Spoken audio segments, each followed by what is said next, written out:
parole est à Monsieur Arnaud Bazin, président du Conseil général du Val d'Oise. Monsieur le ministre, messieurs les députés, monsieur le sénateur, monsieur le préfet de région, monsieur le préfet, messieurs les maires, messieurs les présidents de communauté, mesdames, mesdemoiselles, messieurs.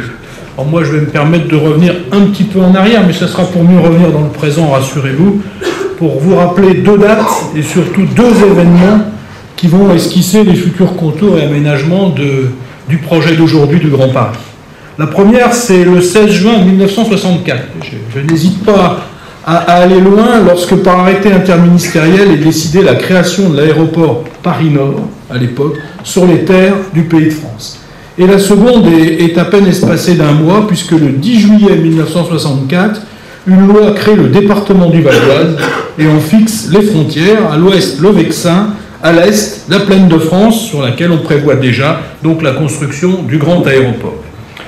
Depuis 50 ans, les deux ensembles ont grandi côte à côte, s'alimentant l'un l'autre.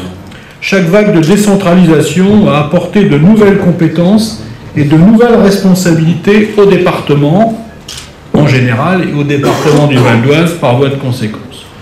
Soutenir le développement économique et l'emploi est ainsi devenu une priorité du Conseil général pour accompagner l'aménagement du territoire. Dans le même temps, la plateforme aéroportuaire de Roissy a connu la croissance que l'on sait, attirant de plus en plus d'entreprises. Presque 50 ans plus tard, nous sommes donc réunis pour signer cette convention cadre pour le contrat de développement territorial Roissy Terre de France. Monsieur le ministre, cher Maurice, c'est le deuxième contrat de développement territorial que je signe avec vous sur notre territoire en l'espace d'à peine un mois. Et croyez-le bien, j'en suis profondément heureux. Je sais d'ailleurs que cette signature a nécessité depuis 2010 plusieurs centaines d'heures de travail, de concertation, de négociation avec l'ensemble des partenaires. Et pourtant, depuis cette date, combien de fois avons-nous entendu dire que le Grand Paris était une utopie, que ces projets ne verraient pas le jour, que le Val d'Oise n'avait pas de place dans le Grand Paris? Eh bien, ce constat, il est tout à fait présent aujourd'hui. Le contrat, comme celui de Val-de-France-Gonesse, est un signe on ne peut plus clair de notre volonté et de notre capacité à ancrer le Val d'Oise dans le Grand Paris, puisque 4 territoires de projet concernent directement le Val d'Oise et que c'est une formidable opportunité de développement économique et de création d'emplois pour notre département. Le Val d'Oise veut bien accueillir de nouveaux habitants, il les accueillera à l'évidence, mais à condition qu'on y crée à due proportion l'activité économique et les emplois qui lui sont nécessaires. Évidemment, notre département a tout intérêt à soutenir ce contrat de développement territorial, car il sera porteur d'emplois pour les Val-d'Oisiens. Vous savez bien sûr que c'est le Conseil général qui verse l'allocation du revenu de solidarité et d'autonomie à de trop nombreuses personnes touchées par le chômage de longue durée, notamment dans notre territoire de l'Est. Or, il nous semble bien plus efficace pour lutter contre le chômage d'aider les Val-d'Oisiens à trouver un emploi, plutôt évidemment que de leur verser le RSA. Bien sûr, il ne suffit pas de créer des emplois sur notre territoire pour que le nombre de Val-d'Oisiens à la recherche d'un emploi diminue d'autant. Il faut que les entreprises recrutent localement, ce qui signifie qu'elles doivent pouvoir trouver sur place les compétences et savoir-faire dont elles ont besoin. Le département peut intervenir à ce niveau par des actions visant à mettre en adéquation formation et emploi. C'est d'ailleurs le sens du dispositif Entrée dans la vie active que nous avons créé au mois de juillet dernier.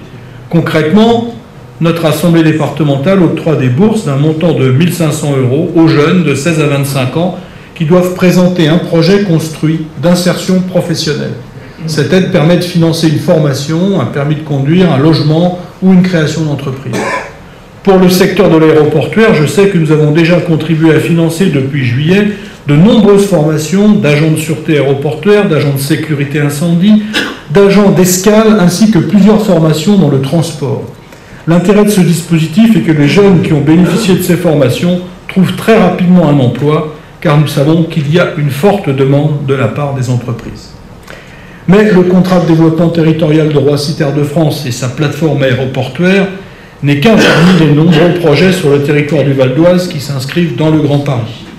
Outre Val-de-France-Gonesse, que nous avons donc signé récemment, et Roissy-Terre de France, que nous signons aujourd'hui, 2 autres contrats de développement territorial concernent encore notre territoire sur les 17 que compte l'Île-de-France. Il s'agit du contrat de développement territorial du Bourget-Bonneuil et de celui de la confluence Seine-Oise. Pour chacun de ces contrats, le Conseil général est pleinement impliqué car ils sont une opportunité unique de tirer tout notre territoire vers le haut.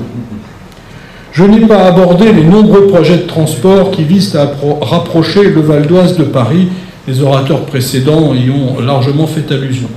Mais ils sont évidemment de toute première importance pour notre territoire, car ce sont eux qui permettront d'attirer de nouvelles entreprises et de nouvelles populations. C'est la signature du Conseil général à cette convention.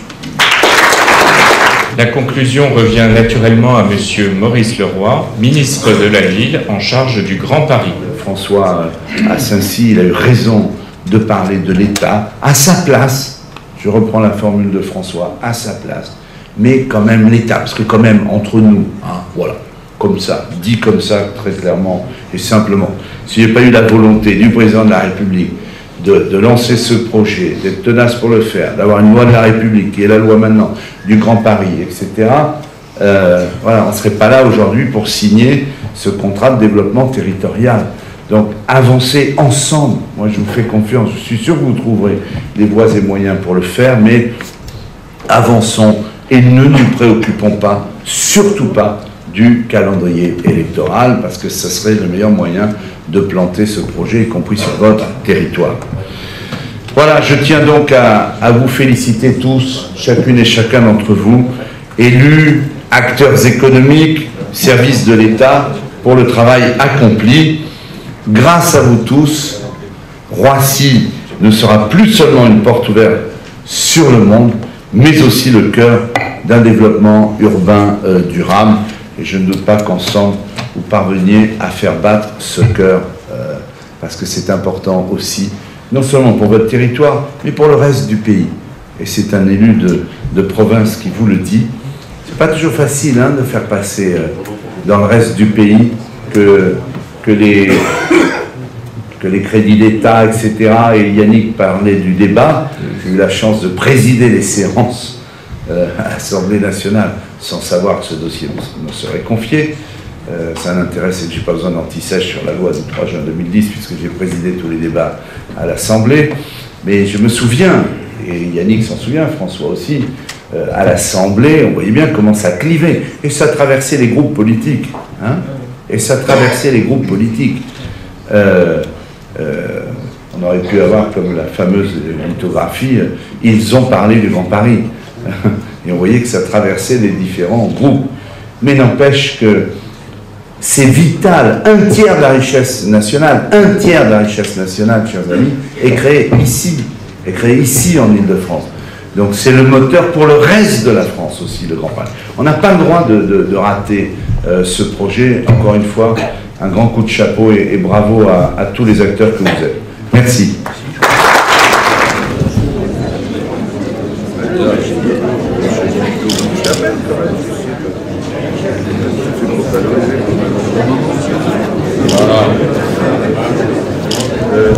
Bien, alors ensuite, avec grand plaisir, monsieur le préfet. C'est sûr? Non, il va maintenant, L'heure est solennelle. Alors, monsieur le député de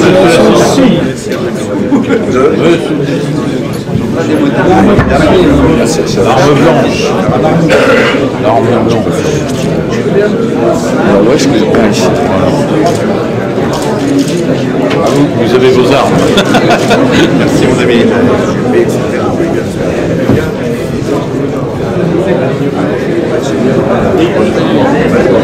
Monsieur Louis.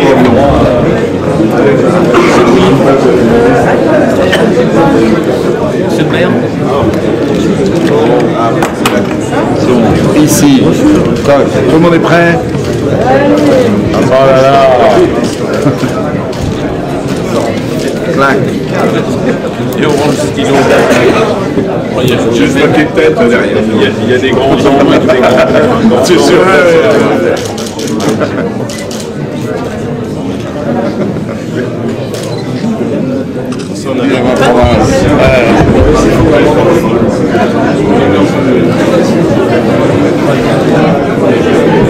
Ça marche.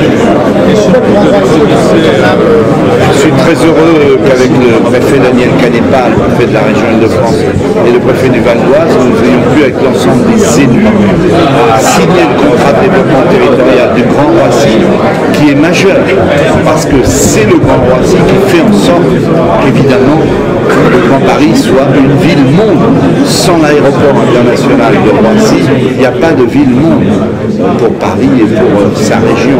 Et donc c'est un contrat de développement territorial évidemment majeur, très important pour le Grand Paris. Le tout dans une cohérence globale. Nous signons chaque semaine un contrat de développement territorial avec le préfet Daniel Canepa, preuve que le Grand Paris avance, est effectivement irréversible.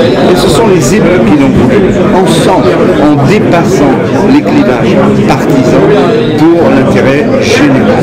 Et bien ça, grand coup de chapeau aux élus qui défendent leur territoire et le rendent effectivement très attractif.